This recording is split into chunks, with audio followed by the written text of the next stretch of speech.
Bist du passend zu Future Stars auf der Suche nach einer neuen UV-Liste? In diesem Video gibt es die Low-Budget-Karten, aber auch Karten für mehr Budget und schnelle Coins. Hallo und Servus, willkommen zurück auf TV Marvin. In diesem Video bauen wir gemeinsam eine UV-Liste und zwar fangen wir an mit Karten, sodass hier jeder ab 30, 40k mitmachen kann. Und dann gibt es auch noch teurere Karten für alle mit mehr Budget. Und der erste Teil, das sind eben diese Low-Budget-Karten oder diese Low-Budget-Budgetkarten, mit denen jeder mitmachen kann. Und dazu checken wir natürlich die Ziele aus, denn wir haben mit Chalobah richtig gute Ziele, die eine hohe Nachfrage auf diese Karten hier machen. Aufgrund der sehr restriktiven Anforderungen im Manager-Meisterstück, 77er Gesamtwertung zum Beispiel und auch keine Spieler unter 73, sind natürlich vor allen Dingen Cheap Beasts aus der Premier League sehr beliebt. Und hier kaufen wir verschiedene Karten günstiger ein, direkt mit Chemistry Style und verkaufen die dann UV für sehr gute Profite. Ich habe hier zum Beispiel ein paar Alain Saint-Maximin auf der Liste und der hier verkauft wurde, der verliert dann ja sein Chemistry Style nach dem Verkauf, wird hier nicht angezeigt, ist ja ein Visual Glitch, aber ich habe die alle, so wie du siehst, hier mit Chemistry Style eingekauft und zwar mit meiner 10+10 Regel. Und die bedeutet, dass ich 10% im Einkauf sparen will und dann 10% oben drauf packen will, denn ich will schnelle Verkäufe, ich will kein Risiko eingehen, auch wenn ab Montag diese Karten wahrscheinlich nochmal steigen werden, weniger Lightning Rounds, mehr Leute, die diese Ziele spielen, sodass diese UV-Liste im Laufe der Woche noch besser wird. Und jetzt kannst du die natürlich schon perfekt bauen und dann immer wieder nachkaufen. Immer nur so 2-3 Karten pro Spieler. Und ich gucke nach Karten, die ein kleines bisschen weniger kosten als der Mindestpreis, also 3k in dem Moment bei ASM. Und dann direkt mit einem Chemistry Style. Ein Architekt ist gerade nicht so toll. Hast gerade schon gesehen, ich hatte einen auf der Liste dann mit einem Finisher oder so. Zum Beispiel hier der Marksman. Den finde ich gut. Knapp und darunter eingekauft. Und jetzt, wie gesagt, nochmal 10% obendrauf. 10+10 Regel. Wir wollen mindestens 10% Profit machen. Und ich habe so gemerkt, mit einem Chemistry Style kann man den locker für die 3,9 konnte man den heute Abend immer wieder sehr gut verkaufen und das heißt, so stelle ich ihn dann drauf und wenn ich dann verkauft habe, dann kaufe ich wieder nach, dass ich insgesamt pro Karte immer 3 auf der Liste habe. Weitere gute Karten sind natürlich die ganzen Premier League Verteidiger, diese Cheap Beefs wie ein Konsa mit Anchor, mit Shadow. Wir haben Emerson, auch er ist so eine Karte. Aufpassen, manchmal ist er teuer wegen SBCs. Fredericks, der wird eigentlich überhaupt nicht in SBCs genutzt, aber ist aufgrund dieser Pace natürlich auch sehr gut geeignet für diese Methode. Wir haben noch den Kamara mit Anchor, mit Shadow versuchen zu bekommen und dann haben wir auch einen Adama. Adama natürlich noch der Bonus durch den Transfer.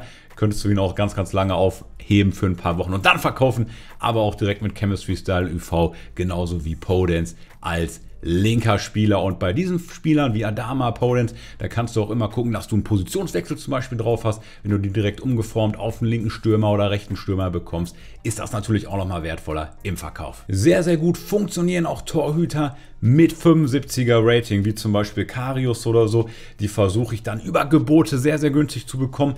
Die kannst du auch snipen, aber die kannst du auch vor allen Dingen sehr gut erbieten. Immer dann, wenn zum Beispiel gerade eine Lightning Round in eine Stunde vorbei ist oder so, dann laufen natürlich viele aus, sodass du hier sehr geile Profite machen kannst. Und noch mehr Coins kannst du machen mit meinem Patreon Discord. Erster Link in der Videobeschreibung. Da gibt es Low-Budget-Tipps wie die hier. Da gibt es aber auch Trading-Tipps und Investments für alle mit mehr Budget. Wenn du jetzt zu Future Stars so viele Coins wie noch nie machen willst, mit Einkaufspreisen zum einfachen Nachkaufen, komm in die Trading Gang, mein Patreon Discord. Erster Link in der Videobeschreibung. Teil 2 der UV-Liste und jetzt gehen wir an die Karten, die ein bisschen mehr wert sind, sodass man hier mit mehr Budget auch eine Liste bauen kann. Und da schauen wir vor allen Dingen auf Spezialkarten, die nicht zu ziehen sind, also Karten, die nicht mehr in den Packs sind, aber noch sehr gut in Teams genutzt werden können. Hier habe ich gleich ein Team für dich mit 11 Karten zum Nachkaufen. Wir gucken es uns einmal nochmal gemeinsam an, wie ich da vorgehe. Und zwar nehmen wir hier Kulu seine Rule Breakers Karte und auch hier die 10+10 Regel. Das heißt, ich versuche im Einkauf 10% zu sparen und dann im Verkauf nochmal 10% on top zu packen, damit ich schnelle Profite mache. Und auch hier gucke ich, was ist der günstigste Preis. Unter 22 ist zum Beispiel schon eine ganz gute Sache und dann würde ich sagen 21, 20, 5, 20, das wäre so ein Preis, 10% gespart wären ja hier 2k, die ich versuchen würde im Einkauf zu erzielen. Das geht natürlich auch immer sehr gut über Gebote und dann stelle ich den wieder für 10% mehr drauf.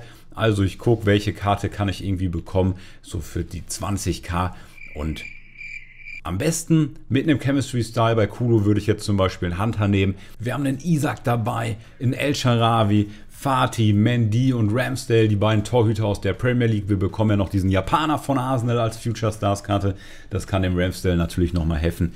Pau Torres, Atal, also wirklich beliebte Karten. Ganz, ganz wichtig, dass die nicht zu ziehen sind. Dadurch verlieren die jetzt erstmal nicht so krass an Wert und dann einkaufen über Snipes und Gebote und immer mit Chemistry Style. Also zum Beispiel Alexander Isak, der Schwede aus dem Möbelhaus.